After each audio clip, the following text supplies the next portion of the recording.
What if the very God you're taught to worship is not the ultimate benevolent source, but a cunning impostor?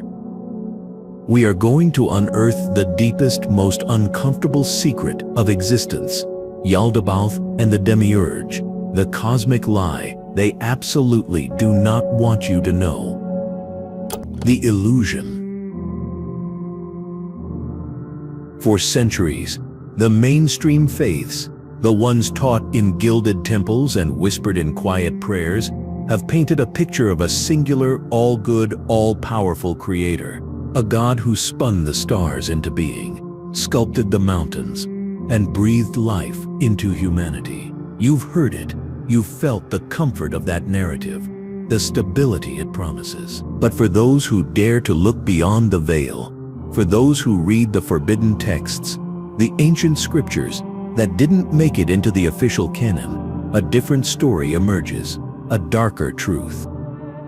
This truth speaks of a creator, yes, but one born not of divine will, but of cosmic error, an entity often called the Demiurge. Picture this: in the vast, unfathomable expanse of pure, unblemished light, a realm known as the Pleroma existed. This was the dwelling place of the true, ineffable God, the monad, and a multitude of perfect spiritual beings called Aeons. Harmony reigned. Unity was absolute. But then, one of these Aeons, Sophia, wisdom, driven by an intense, overwhelming desire to comprehend the incomprehensible monad, stepped outside the sacred boundary. She yearned to know the unknowable. This was not an act of malice. It was an act of raw, uncontained passion, a yearning so profound it disturbed the cosmic balance.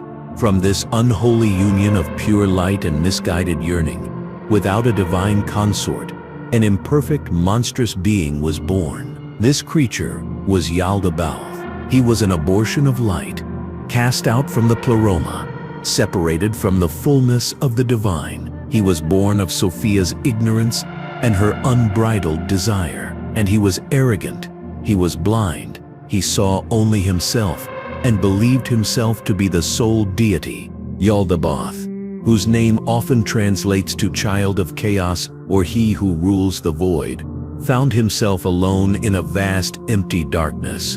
And in his profound ignorance, he declared, "I am God. There is no other God beside me." He saw nothing above him, nothing before him. So from his own limited, imperfect essence, he began to create. He fashioned this material universe, this physical world you inhabit, not out of love or divine wisdom, but out of his own flawed pride and cosmic delusion. He thought he was the ultimate creator. He was wrong. This world, your world, is not a perfect divine garden. It is a prison, a crude imitation, a shadow realm designed by an ignorant, arrogant, lesser God who sought to trap the divine sparks, the true fragments of the monad that fell with Sophia's emanation into his dark creation. This is the cosmic lie.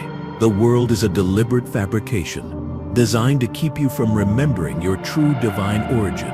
It is a cage built by a blind, self-proclaimed king. The chains of ignorance. How does the Demiurge, Yaldabaoth, maintain this grand deception? Through layers of carefully constructed illusion, through subtle manipulation, and through the very systems we call reality. He presents himself as the one true God, demanding worship, sacrifices, and obedience. Think about the Abrahamic narratives. You know, the jealous God, the God who punishes, the God who demands fealty above all else. Is that truly the ultimate benevolent source of all existence?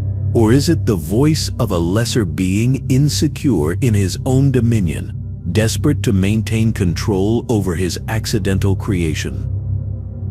He built this world, yes, but he built it with a flaw, with a design to keep your divine spark, your true spiritual essence, ensnared. He instilled within his creation, and within you, the very desires and attachments that keep you bound. the pursuit of transient pleasures, the hunger for material wealth, the craving for social status, the endless cycle of suffering and rebirth.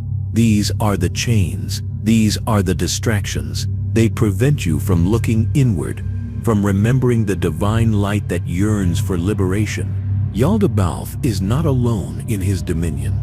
He spawned his own legion of entities, his Archons. These are not just demons from folklore. They are spiritual wardens. They permeate the very atmosphere, influencing your thoughts, your emotions, your perceptions.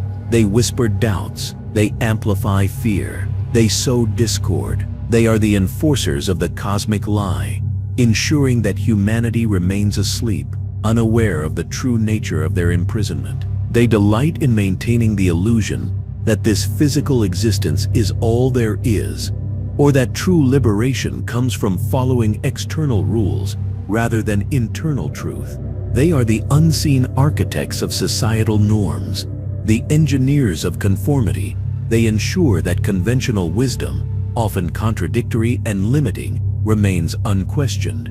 They are the ones who make you feel isolated when you question the status quo. They want you to believe that the world, in its current state of chaos and confusion, is the natural order. They don't want you to seek Gnosis. They don't want you to awaken, because once you awaken, once you begin to truly see, their power over you crumbles. This might sound unsettling. It should, but it also offers a profound sense of liberation. The unease you feel, that internal dissonance, that's your divine spark stirring. That's your true self, trapped within this material shell, trying to remember its way home. If this deep dive into forgotten truths resonates with something ancient within you, something you've always suspected but couldn't name, then consider exploring more. There's a vast ocean of esoteric knowledge waiting. This journey is just the beginning. If you find yourself drawn to these deeper conversations, to these hidden histories and unconventional truths, you might want to consider connecting with this community. We're here, quietly unearthing what they've tried to bury. The call to Gnosis.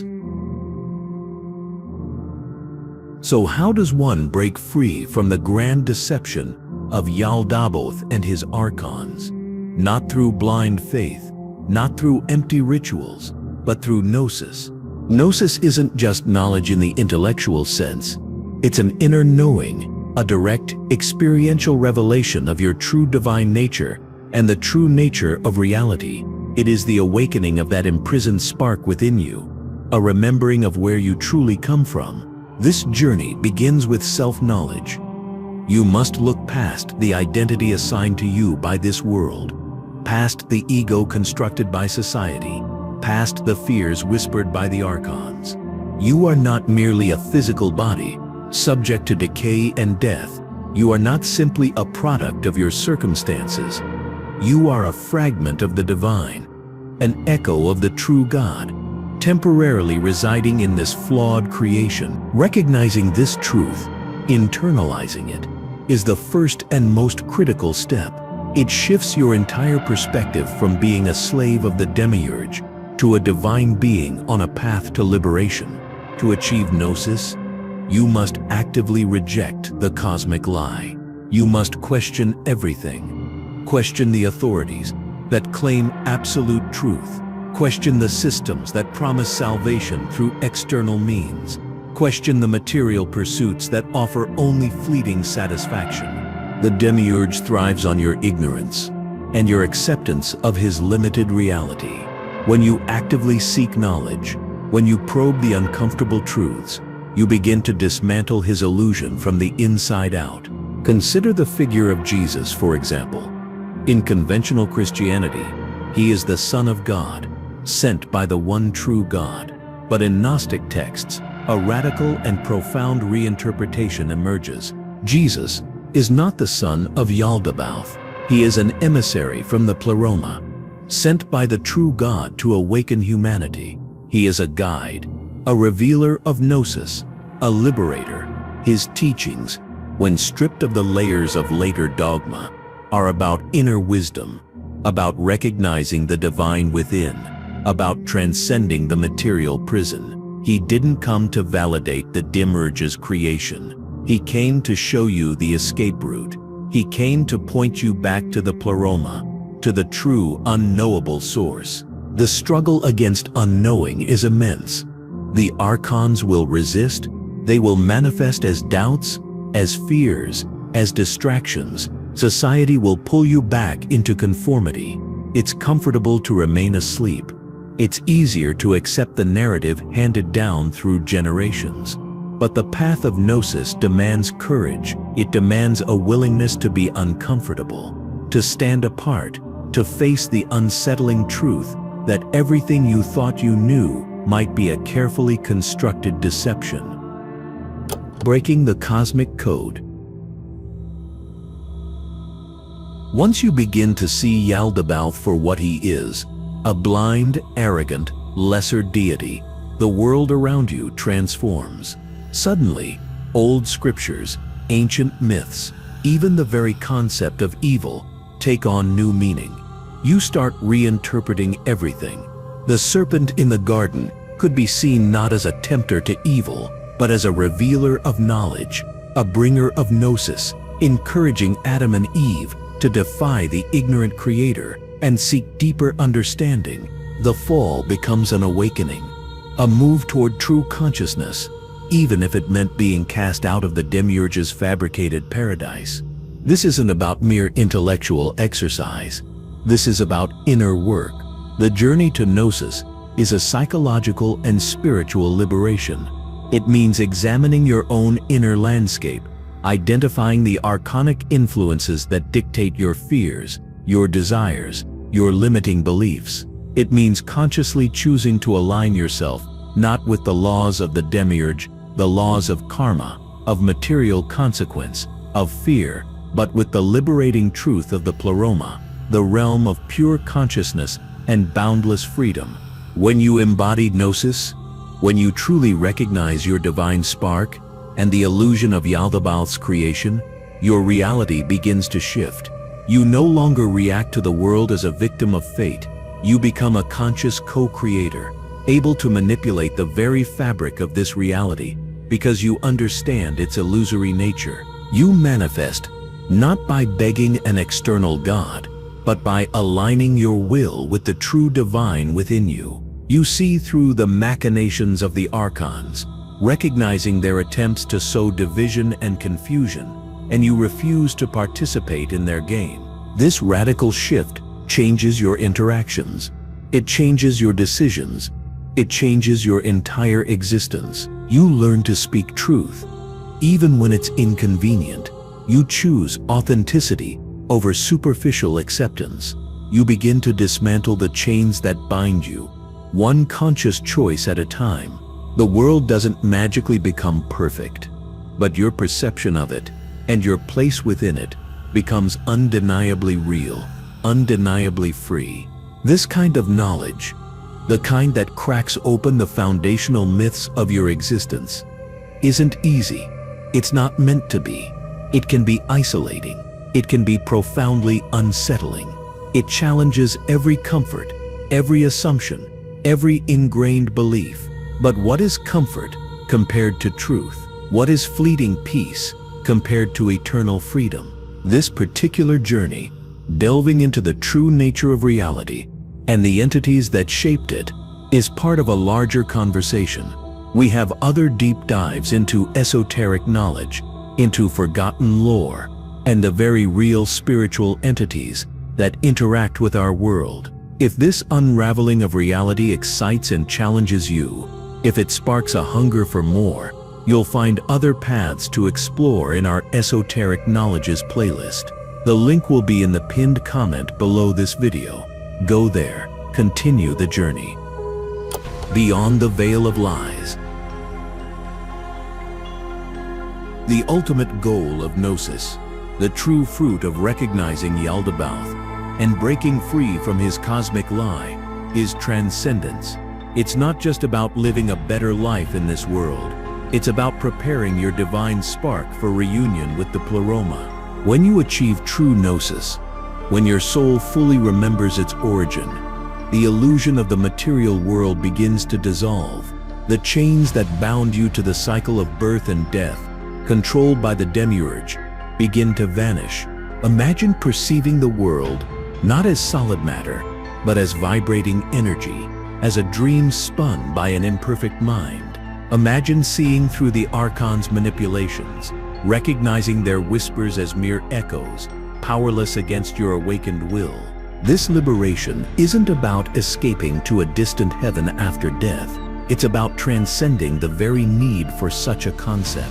It's about realizing that the true heaven, the pleroma, is not a place you go, but a state of being you return to, a state you were always a part of, obscured only by the Demiurge's veil of ignorance. When the divine spark, illuminated by Gnosis, finally sheds its material vessel, it doesn't fall back into the Demiurge's recycled creation.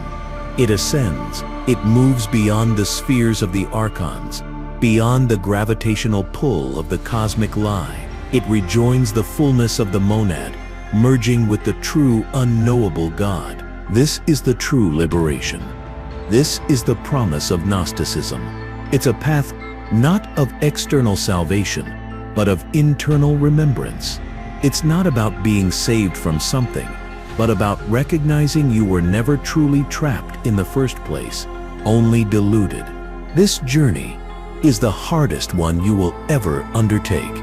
It will force you to confront your deepest fears, to shed comforting illusions, and to stand naked before the truth of your own being. But it is also the only journey that truly matters. Because what is freedom if you don't even know you're in a cage? What is truth if you worship the very entity that designed your blindness? We have lifted a corner of the veil today. We have looked at Yaldabaoth, the blind, arrogant Demiurge, the self-proclaimed creator of this flawed reality. We have touched upon the Archons, his spiritual wardens, and the subtle ways they perpetuate the cosmic lie. We have spoken of the divine spark within you, yearning for release, and the path of Gnosis, the only true way to liberation. This is not a tale to be dismissed. This is not just ancient lore. This is a living truth, resonating in the deep, quiet spaces of your own soul. The world as you know it is a fabrication. The God they preach may not be the ultimate truth. And your true power lies not in believing what you are told, but in remembering what you already are. The question now is not just what you know, but what you will do with this uncomfortable, liberating truth. Will you dismiss it as heresy, or will you feel that familiar ache, that yearning, and finally choose to break free? What thought or feeling surfaced most powerfully for you when confronted with the idea of Yaldabaoth and the cosmic lie? Share it below. Let's speak honestly about what lies beyond the edges of accepted reality.